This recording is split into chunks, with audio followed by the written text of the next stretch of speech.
Buenos días, bienvenidos y bienvenidas a todos los que se han conectado. Vamos a iniciar esta sesión de Aprendiendo a Constelar. Como les mencioné, esta sesión tiene el objetivo de que ustedes puedan visualizar su propio poder para adquirir algunas herramientas y atreverse a hacer sus propias preguntas de autoconocimiento y orientarse en este mundo, en esta dimensión que son las constelaciones, que lo que buscan es llevarnos a visualizar nuestro subconsciente. Entonces yo les tengo preparada una... En esta sesión vamos, como dice su nombre, a aprender algunas herramientas para constelar. Por eso se llama aprendiendo, porque no es que ustedes hoy día van a salir expertos o expertas en constelar, pero sí van a iniciar este proceso. En realidad la presentación es bastante corta, porque la mayor parte de la actividad, esta actividad solamente dura 1 hora, y la mayor parte de la actividad me interesa que activemos nuestro poder para poder ver nuestro subconsciente, ¿ya? Así que lo primero que les quiero decir, para que todos estemos con el mismo concepto, es, quiero referirme a lo que es una constelación para mí, ¿ya? Esto es un poco recogido desde lo que es mi experiencia constelando. Yo ya tengo alrededor de, como desde el 2017 que yo constelo. Primero inicié yo practicando en grupos, no como constelando, sino participando en constelaciones. Después quise formarme, estudié como entre el 2017 y 2020, ya recibí mi título como consteladora, y desde ahí estoy dedicándome a constelar. Yo utilizo la constelación en muchos espacios de mi vida, no en todos, pero sí en muchos espacios de mi vida. Cuando tengo una duda, cuando quiero tomar una decisión que no sé realmente hacia dónde voy, y sobre todo cuando quiero lograr algo que no me resulta. Allí sí o sí yo pregunto al campo, y el modo en que pregunto es un poco como les voy a enseñar hoy día. Entonces, para mí una constelación es una técnica proyectiva o representativa, ¿ya? En donde yo proyecto algo de mi subconsciente y también represento algunos aspectos de mi realidad que quiero mirar afuera. Por tanto, yo proyecto a través de una imagen lo que es mi realidad interna, mis creencias a veces limitantes, y que me cuento el cuento de que no son mis creencias, pero cuando constelo me doy cuenta que tengo esa creencia, mis patrones, que pueden ser patrones adquiridos, ya sea familiares o a veces son patrones culturales también, y también mi subconsciente. ¿Ya? Para mí eso es una constelación. También les quiero describir dónde se origina esto, y más que nada, no es que haya un origen puntual, pero en qué se inspira esta teoría o esta práctica de las constelaciones. Se inspira en varias como disciplinas o teorías en donde las cuales estamos viendo, por ejemplo, aquí a la izquierda, la teoría de los campos mórficos. Esta teoría la describió Rupert Sheldrake, que es un físico, que él describía que los seres vivos, cuando él describe, él no es que describe la familia o las personas, describe que todos los seres vivos, alrededor de su cuerpo existe un campo vibratorio que puede o no resonar con los otros campos vibratorios de los demás seres vivos. Y aquí él como que incorpora en estos seres vivos a los seres, a las plantas, a los animales y a las personas. Y también a los grupos humanos. Entonces lo representa un poco como está la figura, en donde esta interacción a veces es tan rápida y tan poco visualizada, porque no es algo que se puede visualizar a través de, de nuestro lenguaje mental, pero sí se puede percibir, ¿ya? Y que él lo ha demostrado a través de la medición de estos campos mórficos que se miden con vibraciones. La segunda teoría es la del maestro Bert Hellinger, que él fue un terapeuta, él era alemán de origen judío, y él no es que describió, porque él era un estudioso de todo lo que eran las teorías de sistemas. Él describió que en los grupos familiares, en los grupos humanos, porque él observó tribus, que en los grupos humanos existían relaciones y formas de comportarse que tenían que ver con situaciones culturales y situaciones también ancestrales. Entonces, por ejemplo, él observaba algunos grupos humanos o en donde, por ejemplo, en un grupo cerrado, de un grupo familiar ampliado, cuando uno de ellos cometía un delito, ese grupo tendía a excluir a este que había cometido el delito, pero en el grupo que quedaba no excluido se producía un desajuste, ¿ya? Un desajuste en términos de salud mental, en términos de que se volvían a redefinir las relaciones de los que quedaban. Entonces él a lo largo de su estudio terminó describiendo 3 principios básicos y él decidió llamarlos a los órdenes del amor. Y él describía el amor no como este sentimiento que nosotros los occidentales tenemos como en la mente, ¿cierto? Hoy estoy enamorada, o amo a tal persona, o amo a mi mamá, o amo a mi hijo. No, no lo describió de esa manera, sino que llamaba el amor a este, se parecía un poco a la resonancia mórfica que describía Sheldrake, que permitía que las personas, que los seres vivos que vivían en un grupo familiar o comunitario, se atraigan o se repelen. Entonces, para mantener este amor en equilibrio, tenían que respetarse, describía él, 3 principios básicos, que eran el dar y el recibir. Primero, el derecho a pertenecer. Esta cosa de que muchas veces excluimos y ni sabemos por qué excluimos. O sea, estoy peleada, no sé, pues, con mi bisabuelo o mi abuela porque fue malo con mi papá. O estoy enojada con el primer marido de mi mamá porque la trató mal.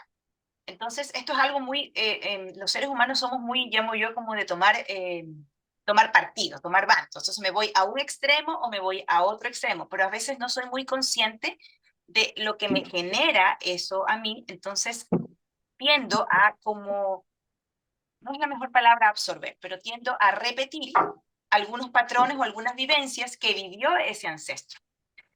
Yo veo esto un poco como que es perder energía, ¿cierto? Porque cuando yo engancho en un conflicto en que yo no vi o que vi pero no participé directamente, pierdo energía porque me involucro. Entonces lo que decía Bert Hellinger es que desde las constelaciones una forma de evitar este conflicto es aceptar que todos tienen derecho a pertenecer. Y la postura de él era bastante como radical en este aspecto, en donde él, por ejemplo, él decía que en un sistema familiar tienen cabida incluso aquellos que han hecho daño a la familia. Y eso es súper fuerte, porque desde nuestra concepción del momento que estamos viviendo, es muy difícil como esta cosa de perdonar, entre comillas, y aceptar. Pero lo vamos a dejar ahí solamente como un principio que él describió, ¿cierto? El derecho a pertenecer. El segundo principio que describía era el de la jerarquía, la importancia de que el primero es el primero, el segundo es el segundo, el tercero es el tercero. Entonces, se los voy a poner con ejemplo. En una familia de 7 hijos, el primer hijo siempre va a ser el primer hijo, pero a veces este primer hijo por historia puede ser que no esté presente, ¿cierto? O fue abortado, o fue asesinado, o simplemente se fue lejos. Entonces viene el segundo o el tercero y toma el lugar del primero sin reconocer que existió un primer hermano. Entonces, esto también decía Bergelinger que produce un desajuste en los órdenes del amor. Y no quiere decir con esto que con esto yo tengo que ir a traer del moño a este hermano y traerlo a la vida, sino que simplemente es un ajuste desde aquí, como desde el pecho, desde el corazón. Es como apertura, aceptar y dejar fluir. Y el tercer principio, que es el dar y el recibir, que con ese sí somos más, siento que la psicología ha trabajado harto en esto, en el equilibrio de las relaciones, y somos estamos más cercanos a esta definición, en que yo doy, pero también espero recibir algo a cambio, en donde a veces en mis relaciones puedo dar más de lo que he recibido, y esto me genera también un desajuste porque me siento en desventaja, o a veces recibo mucho sin dar, ¿ya? Entonces, lo que decía Bergelinger es que para vivir una vida en familia o en comunidad, que siempre estamos en familia o en comunidad, para vivir una vida en equilibrio, debemos estar atentos o atentas a estos 3 principios. ¿A quién estoy excluyendo? Insisto, y no es para irlo a traer y decirle, oye, ¿sabes qué? Yo te acepto porque tú eres de mi grupo. No, no se trata de eso, sino que simplemente es aperturar nuestra mente, nuestro corazón y empezar a trabajar en esta exclusión que he realizado. Lo segundo, la jerarquía, para el lugar que me corresponde dentro de mi sistema, y eso también se aplica no solo para la familia, sino para también los lugares de trabajo, para los grupos de amigos, para todos los grupos humanos. Y tercero, dar y recibir. ¿Ya? Ese es como el corazón de la teoría de Berger. Una tercera teoría que yo creo que explica o también da bastante sustento a lo que son las constelaciones es la teoría de sistemas, ¿ya? La teoría de sistemas, la teoría sistémica dice que, les voy a decir como lo que dice el principio de la teoría sistémica, dice que el todo es más que la suma de las partes. ¿Ya? Y a mí esta teoría como que me abre la cabeza, porque cuando yo estudié medicina familiar, yo no podía entender eso, porque, y en realidad cuando comprendí que nosotros fuimos formados con esta concepción de los que están aquí, yo creo que todos recuerdan las tablas, ¿verdad? 2 más 2 4 4 más 4 8 5 más 5 10 y que las aprendíamos como robot, sin una comprensión de por qué 2 más 2 es 4. Ya, la teoría de sistemas viene como a derribar esto y viene a decirnos que 2 más 2 pueden ser 8. ¿Se fijan? Porque no es una cosa matemática en donde a veces las partes pueden constituir un todo que no es esperado. Eso quiere decir la teoría de sistemas. Por ejemplo, lo voy a poner en un ejemplo de familia. Mamá, papá, que quieren lo mejor para sus hijos, trabajan, ahorran, son muy previsores, permiten que sus hijos sean como adultos profesionales y que tengan un mejor pasar, pero los hijos deciden a lo mejor no ir a la universidad, ¿ya? O sea, no seguir el destino que sus padres esperaban para ellos. Es decir, lo que resultó fue una cosa completamente distinta que lo que los padres esperaban con esta planificación. Y esto también lo dicen, bueno, esto es un enfoque como reciente, pero esto también lo dicen las religiones antiguas, la religión hindú, y la budista, en donde ellos dicen que cuando uno planifica algo, mi profe de Vedanta decía, cuando tú planifiques algo, tú debes esperar 3 resultados. Primero, que te salga tal como lo esperaste, que te salga peor de lo que esperaste o que te salga todo lo contrario, o sea, algo que nada que ver. ¿Ya? Y esto es lo que explica un poco la teoría de sistemas, de que el todo puede ser más allá que la suma de las partes, o sea, que no es una cosa de sumar. Otra teoría es que lo que nos puede permitir comprender las constelaciones es cómo funciona la familia. Y ahí ustedes pueden buscar mucha información. Existen muchos terapeutas que tienen información en Internet que se refieren a la constitución de la familia, desde el ciclo vital familiar, desde las familias cuando se ensamblan, desde las distintas etapas de la crianza de los hijos y los distintos desafíos que nos plantean los hijos a los padres y los padres a los hijos cuando vivimos en familia. Y por último, la ancestrología, ya que esta es una disciplina reciente desde nosotros, el conocimiento nuestro, pero muy antigua, porque desde los pueblos originarios, porque ellos siempre han mirado y respetado a sus ancestros. Ya somos nosotros los que en nuestra cultura es donde se produjo una especie de corte, en donde nosotros desconocemos lo pasado y queremos solamente ir hacia el futuro El desconociendo lo presente. pasado.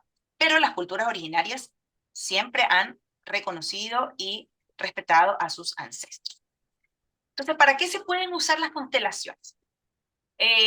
Primero, para reconocer creencias, ¿ya? Para reconocer en qué creo y no contarme cuentos. Así es como me gusta. ¿Alguien tiene abierto el micrófono? Que si lo pudiese cerrar para que no, ya. Reconocer las creencias. Segundo, para reconocer patrones. Y como les dije hace un rato, esos patrones pueden ser patrones familiares o patrones culturales o patrones de la organización, si estamos en un lugar de trabajo, ya, en donde nos dicen, esto siempre se ha hecho así. Esa frase es típica de un patrón que si no nos hace ruido es porque ya estamos como embelesados con ese patrón y nos puede llevar hacia la inconsciencia. Tercera cosa para que nos pueden servir es para comprender nuestra realidad desde otra perspectiva. La realidad puede ser comprendida desde el enfoque como de lo que nos dice la ciencia, de lo que nos dice nuestro terapeuta, nuestro médico, nuestro psicólogo, desde lo que nos dice la religión, pero las constelaciones nos muestran un nuevo modelo, un nuevo enfoque. Una cuarta cosa que es algo muy mío, pero que también lo decía Bert Hellinger, es para la evolución de nuestra alma. ¿Ya? Yo tengo la creencia de que las personas tenemos un alma, ¿cierto? Eso es algo común a todos, pero que estas almas vienen como en grupos, ¿cierto? En grupos de almas. Y estas almas es el alma familiar, en donde se toman decisiones previo al nacimiento para vivir una experiencia de vida que cuando nacemos, obviamente, se nos borra esa experiencia y andamos por la vida como un poco perdidos. Entonces, las constelaciones nos da como la herramienta para volver a reconocer que vinimos y que busca nuestra alma. Porque si reconocemos lo que busca nuestra alma, es más fácil conectar también con el alma más ancestral o familiar. Y la última, la última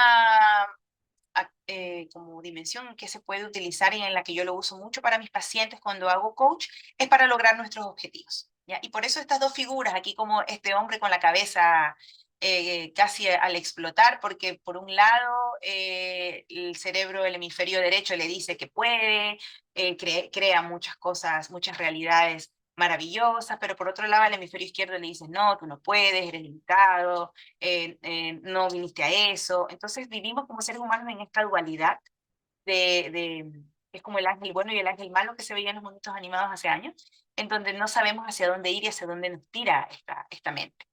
Entonces yo uso las constelaciones cuando estoy con mis pacientes que quieren lograr un objetivo para que pueda visualizar todo lo que acabamos de ver antes, ¿ya? Cuáles son sus creencias, cuáles son los patrones, cómo puede comprender su realidad de esta perspectiva y así evolucionar. Entonces, en resumen, constelar es estar en equilibrio entre lo que creemos, lo que pensamos y lo que hacemos. ¿Ya? Porque a veces solamente hacemos, hacemos casi sin pensar.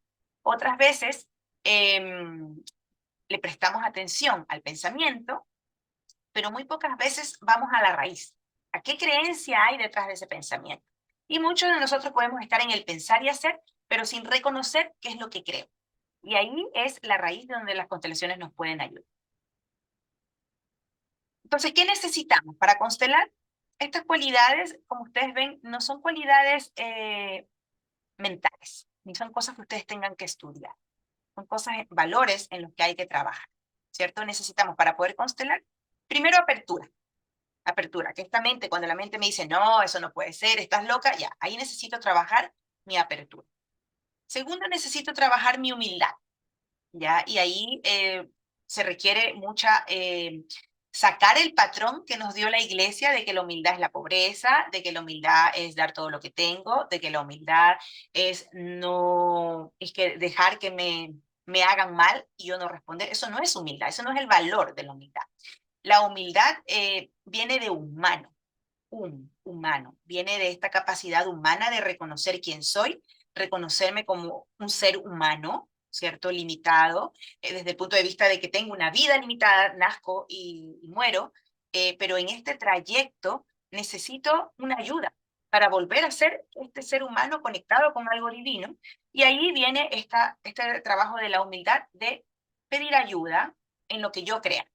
Ya si creo en Dios como tal, si creo en algún maestro como tal, si creo en el universo, en lo que yo creo, porque esto es algo muy personal. La tercera cualidad es la voluntad. ¿Ya? La voluntad viene de la capacidad de decidir qué quiero hacer, pero no este decidir como rebelde, porque cuando es un decidir rebelde es solamente una rebeldía a un patrón. Por ejemplo, yo cuando era adolescente, yo lo único que quería era como tener la libertad de decidir dónde iba, cuándo iba, con quién iba. Entonces, mi sueño era vivir sola. Eh, pero nunca pude, porque en realidad estudié después y todo. Mi sueño era vivir sola, pero nunca lo cumplí. ¿Por qué? Porque en mi idea, mi pensamiento de vivir sola y mi voluntad de hacerlo, no tenían, yo no había reconocido la raíz de esto. Y solamente esta voluntad era una rebeldía de rebelarme al sistema familiar y hacer algo distinto a lo que me decían mis papás, pero no había una raíz que yo quería quizás vivir sola, vivir mi propio camino y reconocer que mi libertad forma parte de mi proceso de crecimiento. Entonces, cuando yo hablo de voluntad, también hablo de hacer esta triada que les dije al principio, de reconocer qué pienso y qué hago, pero ver cuál es mi creencia debajo. Una cuarta habilidad a desarrollar es la compasión. ¿Ya? La compasión. La compasión viene mucho de mirar, observar, esperar y reconocer que la otra persona o que la realidad que estoy viviendo a veces es lo que necesito para el momento que estoy viviendo y también a veces somos podemos tener compasión por otros, pero no tenemos autocompasión. ¿Ya? Que es mirarme también a mí mismo, respetar mis tiempos, respetar mi momento de vida y esperar cuándo sea el momento preciso para hacer un cambio que quiero hacer. ¿Ya? Por tanto, aquí también se requiere estabilidad. Y por último, el coraje. ¿ya? Y el coraje es dentro de la escala de emociones, todas estas emociones tienen una medición vibracional, ¿ya? Y todas estas están en una escala que me permiten conectarme con una dimensión mayor. Y el coraje es como el primer paso, el coraje o valentía son el primer paso hacia avanzar a algo más. Es como si ustedes estuvieran en una escalera y cuando yo tengo el coraje de avanzar y dar un paso más, yo voy a ver una realidad nueva. Esto es el coraje. En algunos países, como en Ecuador, o sea, yo soy ecuatoriana, se utiliza mal también esta palabra porque se utiliza la palabra coraje con enojo, es decir, como, uy, me da coraje esta situación.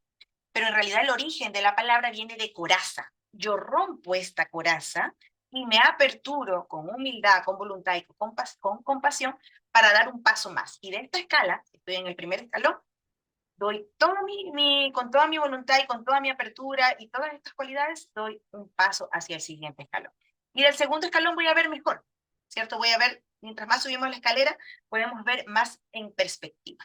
Y ese es el objetivo de la constelación, poder ver en perspectiva como si fuéramos un águila volando, ¿cierto? Y vemos hacia abajo, que no tiene que ver con un volar con superioridad, sino con volar con mayor perspectiva.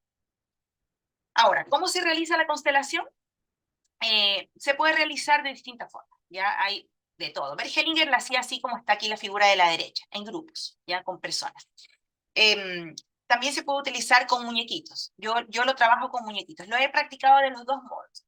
Cuando recién partí, empecé, me acuerdo, en un lugar donde trabajaba y la hice con grupos humanos y es muy fuerte. Hay que estar muy trabajada como persona, como consteladora, para poder soportar o no soportar, como poder como dirigir adecuadamente al grupo, ¿ya? Entonces, como estaba empezando, salían algunas cosas como no esperadas como resultado de esa constelación, movimientos muy importantes, que incluso en una ocasión me acuerdo que se produjo un movimiento tipo como que fue una constelación organizacional, se produjo un movimiento fuerte en términos de la infraestructura del establecimiento, ¿ya? Porque se remecieron bases muy profundas, ¿ya? Entonces ahí yo no estaba, mi profe me dijo, retorna, vuelve, recoge y empieza con algo que puedas más controlar. Entonces desde ahí yo me compré estos muñequitos que están aquí, que están los que aparecen ahí,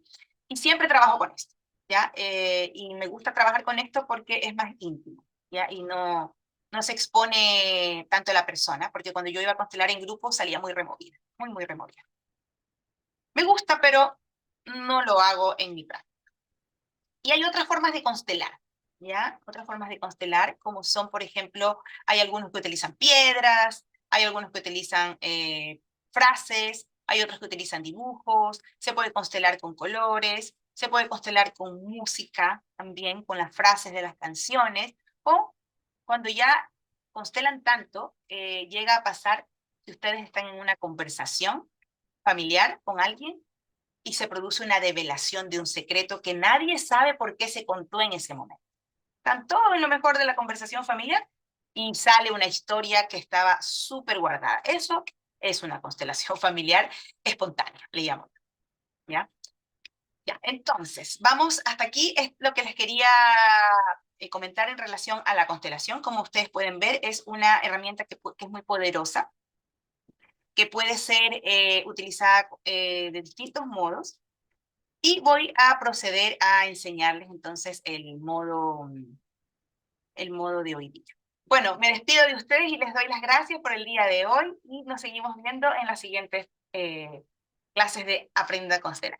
Un abrazo. Chao, chao. Gratitud, Anita María. Gracias. Muchas gracias.